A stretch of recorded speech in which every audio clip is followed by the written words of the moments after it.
Hi, Onam ஸ்பெஷலில் நான் இன்றைக்கி செஞ்சு காமிக்க போகிறது ஒரு பால் பாயசம். இது வந்து சிவப்பு கலரில் வர அரிசியில் செய்கிற ஒரு பாயசம். ரொம்ப டேஸ்ட்டாக இருக்கும் இந்த பாயசம். இதுக்கு நீ என்னென்ன தேவைன்றது நம்ம பார்க்கலாம்.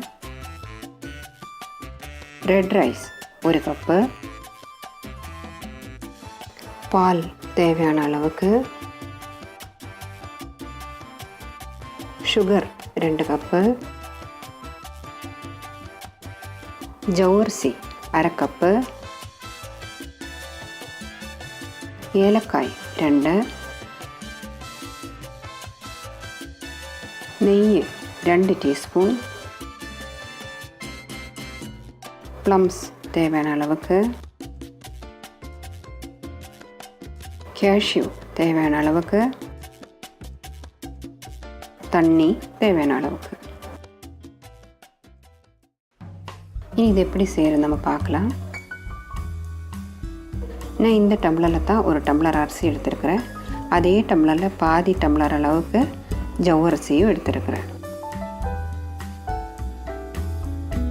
இப்போ நான் இந்த ரைஸை நல்லா வாஷ் பண்ணிவிட்டு 15 நிமிஷத்துக்கு ஊற வைக்க போகிறேன். அந்த மாதிரியே இந்த ஜவ்வரிசியும் நல்லா வாஷ் பண்ணிவிட்டு 15 நிமிஷத்துக்கு ஊற வச்சிடலாம்.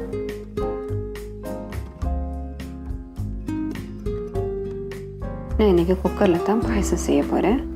இப்போ ஊற வச்சுருந்த இந்த ரைஸை வடிகட்டிட்டு குக்கரில் போட்டுக்கலாம்.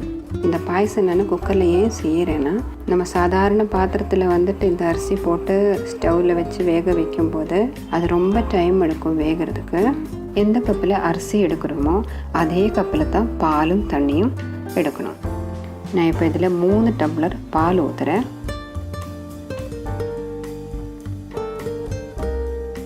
அந்த மாதிரியே 2 டம்ளர் தண்ணி கூட ஊற்ற போகிறேன்.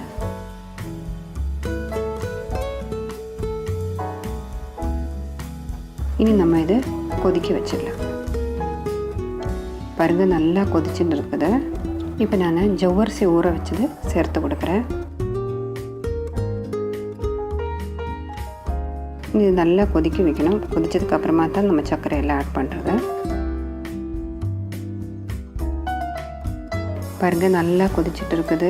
இப்போ நம்ம தேவையான அளவுக்கு சர்க்கரை ஆட் பண்ணிக்கலாம். நான் இங்கே 2 கப்பு சர்க்கரை தான் சொல்லியிருந்தேன். அந்த 2 கப்பு சர்க்கரையும் நான் போட்டு கொடுக்க போகிறேன். உங்களுக்கு அந்த இனிப்பு கம்மியாக தேவைன்னா நீங்கள் 1.5 கப்பு சர்க்கரை போட்டால் போதும். இந்த சர்க்கரையெல்லாம் கொஞ்சம் நல்லா மெல்ட் ஆகி வரணும். பாருங்கள், சர்க்கரையெல்லாம் நல்லா மெல்ட் ஆகிட்டு இருக்குது. இப்போ நம்ம அனல் கம்மியாக வச்சு இது மூடி வச்சு வேக வைக்கணும். அனல் ஜாஸ்தி பண்ணக்கூடாது, அடி பிடிச்சிடும். நான் இதுக்கு ஒரு 25 நிமிஷம் டைம் கொடுத்துருந்தேன். இப்போ இந்த ப்ரெஷரெல்லாம் கொஞ்சம் ரிலீஸ் ஆகிட்டு இருக்குது. நம்ம திறந்து பார்க்கலாம். பாருங்கள், நான் குக்கரில் பாயசம் செஞ்சது எவ்வளோ அழகாக வந்துட்டுருக்குது. அரிசியெல்லாம் நல்லா வெந்துட்டுருக்குது. நான் ஏன் கம்மியாக பால் தண்ணியெல்லாம் ஊற்றுனேன்னா, வெந்து வரும்போது குக்கருக்கு மேலே இருக்கிற மூடி ஃபுல்லாக அழுக்காயிடும். இது பாருங்கள், இப்போ வந்துட்டு அந்த மூடியில் ஒன்றுமே ஒட்டல, நல்லா இருக்குது. அந்த மாதிரி அந்த ஸ்டீம் வேறு இடமெல்லாம் அப்படியே ரைஸால் மூடிக்கும். இப்போ நம்ம தேவையான அளவுக்கு பால் ஊற்றி கொடுத்துடலாம். இது வந்து தேங்காய் பால் ஊற்றி செஞ்சால் தான் ரொம்ப டேஸ்ட்டாக இருக்கும். ஆனால் நான் இப்போ சாதாரண நம்ம இந்த பேக்கெட் பால் தான் ஊற்றுறேன். இப்போ நான் 2 கப்பு பால் ஊற்றிருக்கிறேன். உங்களுக்கு தேவைப்பட்டுச்சுன்னா இன்னும் கொஞ்சம் பால் நீங்கள் ஊற்றிக்கலாம்.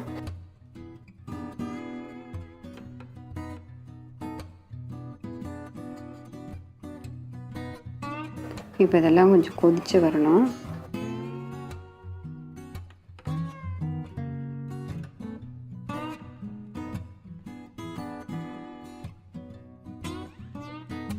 நான் இப்போ இதில் ஒரு 2 ஏலக்காய் பொடி பண்ணி வச்சது போட்டு கொடுக்குறேன்.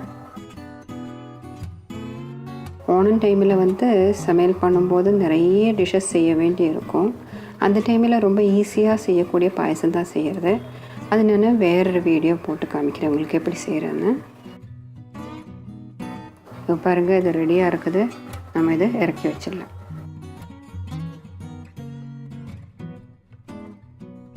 கடாய் சூடாகிட்டு இருக்குது. இப்போ நான் இதில் 2 டீஸ்பூன் நெய் ஊற்றி கொடுக்குறேன்.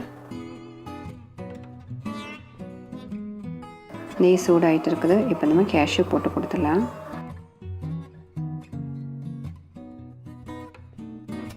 கேஷ்யூ இது கலரெல்லாம் கொஞ்சம் மாறி இருக்குது. இப்போ நம்ம ப்ளம்ஸ் போட்டு கொடுத்துடலாம்.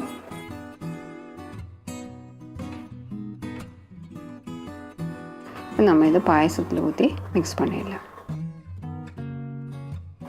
நீங்கள் இந்த பாயசம் செஞ்சு பாருங்கள், ரொம்ப டேஸ்ட்டாக இருக்கும். இது ஏலக்காய் பொடி சேர்க்கும் போது உங்களுக்கு வேணும்னா கொஞ்சம் சுக்கு கூட பொடிச்சு இதில் சேர்த்துடலாம். உங்களுக்கு அந்த வீடியோ பிடிச்சிருந்தா லைக் பண்ணுங்கள், ஷேர் பண்ணுங்கள், சப்ஸ்கிரைப் பண்ணுங்கள்.